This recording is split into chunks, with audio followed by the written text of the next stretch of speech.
नमस्कार दोस्तों, आप सभी का स्वागत है हमारे YouTube चैनल पे।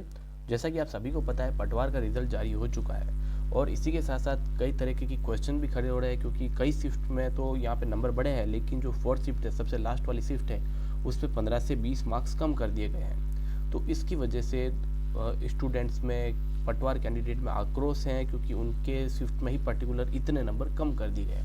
तो उसकी वजह से पटवार कमेटी ने यहाँ पे कुछ संशोधन हो सकता है। तो संशोधन होने के बाद क्या पता, अगर आपके वापस नॉर्मलाइजेशन हर शिफ्ट में लागू होता है तो आपकी कट ऑफ क्या रहेगी, क्या दोबारा कट ऑफ रह सकती है, क्या दोबारा रिजल्ट आ सकता है, और अगर आता है तो आपके कितने नंबर बढ़ेंगे और हर शिफ्ट में कितने नंबर के ऊपर नीचे होगी। देखिए दोस्तों, ऐसा है कि देखिए, अगर शिफ्ट बढ़ती है, नॉर्मलाइजेशन से नंबर बढ़ते हैं, तो हम मानते हैं कि 2 या 4 नंबर का हेरफेर होता है। लेकिन अगर फोर्थ शिफ्ट की जैसे हम बात करते रहे हैं यहाँ पर कि 15 से 20 नंबर का डिफरेंस हुआ है दोस्तों, तो ये बहुत बड़ा आंकड़ा होता है दोस्तों, क्योंकि इसमें कई सारे स्टूडेंट ऐसे भी होते हैं जिन्होंने बहुत अच्छी मेहनत करी है, और कुछ ऐसे स्टूडेंट भी हैं जिन्होंने इस वैकेंसीज के लिए रात और दिन एक कर दिया है। तो उन लोगों के लिए, और फोर्थ शिफ्ट में अगर उनके 230 प्लस भी अगर बन रहे हो या 225 प्लस भी बन रहे हो और उनका अगर सिलेक्शन नहीं हो रहा है, तो दोस्तों ये बहुत दुखी की बात होगी। तो यही वीडियो एक इम्पोर्टेंट होने वाला है कि अगर दोबारा कट ऑफ आती है, नॉर्मलाइजेशन हर शिफ्ट में लागू होता है, तो कट ऑफ क्या रहेगी, दोबारा रिजल्ट आता है तो कट ऑफ क्या रहेगी। तो हम आज इसी पे बात करेंगे। तो जो मेरे भाई और बहन हमारे चैनल पे नए हैं, तो जल्दी से चैनल को सब्सक्राइब कर लीजिए, साथ ही साथ वीडियो को लाइक करना ना भूलें, और वीडियो के एंड तक बने रहे ताकि आपको अच्छे से समझ में आ जाए कि हम किस प्रोसेस में आपको बताएंगे। तो दोस्तों, हम यहाँ पर आज आप जो कट ऑफ बनाएंगे वो एक यूनिट कॉन्सेप्ट की तरह से बताएंगे, हर एक सब्जेक्ट को लेके बताएंगे, जिसके वजह से आपको थोड़ा सा अच्छे से समझ में आ सके। तो हम यहाँ पे स्टेप बाय स्टेप बात करेंगे, और सबसे पहले हम बात करेंगे इंग्लिश सब्जेक्ट की। तो दोस्तों, यहाँ सभी को पता है, इंग्लिश सब्जेक्ट में जो टोटल ओवरऑल क्वेश्चन थे वो थे 10। अगर हम मान के चलते हैं कि अगर एक कैंडिडेट 7 से 9 अटेंड करता है और रॉन्ग कर देता है, सपोज 3 या 4, किसी भी तरीके हो सकता है कि क्वेश्चन में समझ में नहीं आ रहा हो या कुछ ऐसे मैनिपुलेट किया है जिसकी वजह से कन्फ्यूजन हो गया हो बच्चा, जो कैंडिडेट, तो अगर हम यहाँ पे प्लस माइनस करके देखते हैं, तो यहाँ पे ओवरऑल जो करेक्ट आता है वो 5 से 7 नंबर का करेक्ट बनता है। तो अगर इसका हम एक रेशियो देखते हैं, तो जो हिंदी और इंग्लिश में बनता है रेशियो, वो 27 से 31 का बनता है दोस्तों। तो अगर हम नेक्स्ट सब्जेक्ट की बात करें दोस्तों, तो वो है मैथ एंड रीजनिंग की। तो मैथ एंड रीजनिंग में सभी को पता है कि टोटल क्वेश्चन 45 थे। अगर आपने अटेम्प्ट किए हैं 40 से 43 क्वेश्चन, और उसमें से मान के चलते हैं कि रॉन्ग हुआ आपके 3 से 4, और हो सकता है कि आपने कुछ सिली मिस्टेक हुई हो, क्योंकि इस बार रीजनिंग जो क्वेश्चन थे मैथ और रीजनिंग के, वो क्वेश्चन तो सही थे लेकिन उनके आंसर मैनिपुलेट करके दिए गए थे। तो हो सकता है उसकी वजह से आपके दिमाग में कन्फ्यूजन हो, और हो सके कि आप उसमें 1 या 2 क्वेश्चन ऐसे हैं जिन्हें गलत कर दिया हो। तो हम यहाँ पर अगर इसका ओवरऑल राइट मान के चलते हैं कि आपके कितने राइट होते हैं, तो यहाँ पे मान के चलिए 36 से 40 जो क्वेश्चन है आपके सही होंगे। तो यहाँ पर अगर 36 से 40 क्वेश्चन अगर आपके सही होते हैं, तो एक रेशियो बनता है मैथ एंड रीजनिंग का 66 से 76।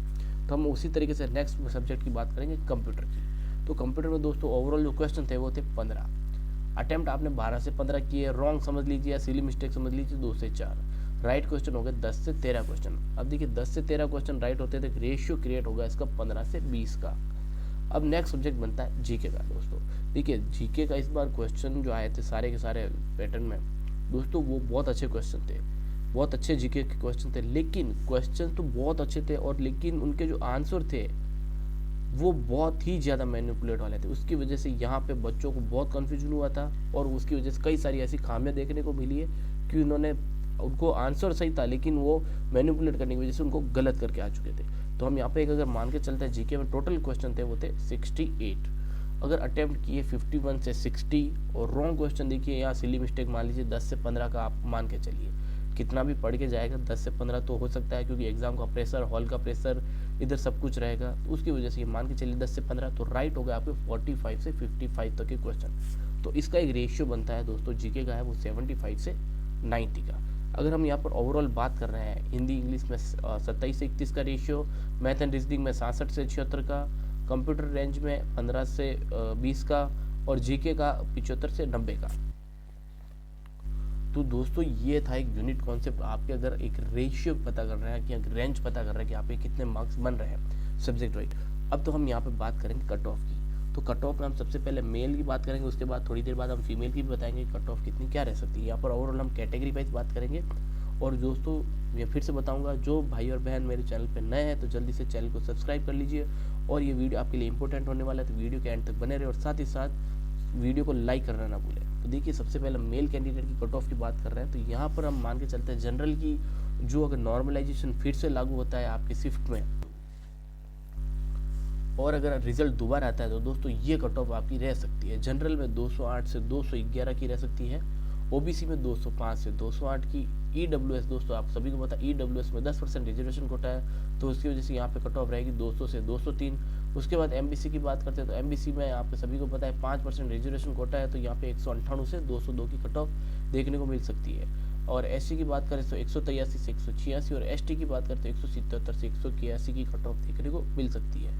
अब यहीं हम बात करेंगे फीमेल कैंडिडेट की, तो फीमेल कैंडिडेट में आप देखेंगे जनरल में 185 से 188 की रहेगी, ओबीसी में 183 से 185, ईडब्ल्यूएस में 10% रिजर्वेशन कोटा है तो 178 से 182, एससी में 155 से 158 और एसटी में 152 से 155 की कट ऑफ देखने को मिल सकती है दोस्तों। तो अब इसमें आप जो एक अप्रोक्स जो आपके मार्क्स बन रहे हैं, जो प्लस का वैल्यू है, हायर वैल्यू है, उसमें आप हमेशा 2 से 4 मार्क्स है जो प्लस करते रहिएगा आप अपनी ऑफिशियल आंसर की के आंसर मैच करने के बाद, क्योंकि हम ये एक्सपेक्टेड कट ऑफ बना रहे हैं। तो जो फाइनल कट ऑफ है, अभी देखिए फाइनल कट ऑफ तो आई थी, लेकिन अब हो सकता है रिवाइज कट ऑफ भी आ जाए, तो ये आपके लिए प्रॉफिट हो सकता है। तो इसके बेसिस पे आप मान के चलिए कि अगर आपके हायर वैल्यू से आपकी कट ऑफ बन रही है या उसमें 2 या 4 नंबर ऐड कर रहे हैं उससे बाद बन रहे हैं आपके, तो आप ये मान के चलिए कि आपके सिलेक्शन होने के चांसेस यहाँ पे बन रहे हैं दोस्तों। फिर से अब हम बात करेंगे यहाँ पे टीएसपी एरिया की।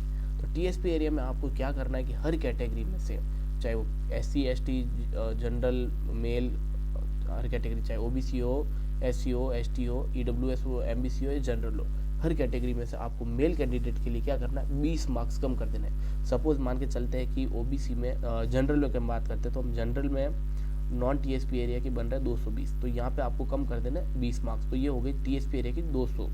उसी तरीके से फीमेल का क्या करना है आपको 30 मार्क्स कम कर देना है, तो 30 मार्क्स 220 में से अगर 30 मार्क्स कम करेंगे तो 190 की हो जाएगी, ये हो जाएगी दोस्तों आपके टीएसपी एरिया की।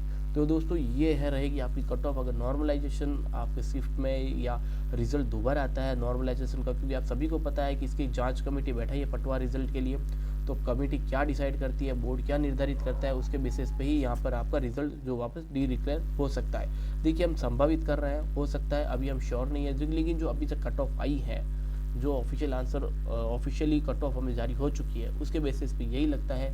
और जिस तरीके से विद्यार्थियों का एकजुट दिखने को मिल रहा है, तो उससे यही लग रहा है कि जो है वो कट ऑफ जो है और रिजल्ट है वो वापस देखने को मिल सकता है, क्योंकि इसमें कई सारे हैं, जो विकास जाखड़ जी है वो अभी अनशन पे बैठे हैं, उसी तरीके से कई सारे ऐसे विद्यार्थी हैं जो बहुत सारे इस चीज़ के लिए विरोध कर रहे हैं, ट्वीट कर रहे हैं, तो बहुत जगहों पे यहाँ पे हमें देखो मिल सकता है दोस्तों।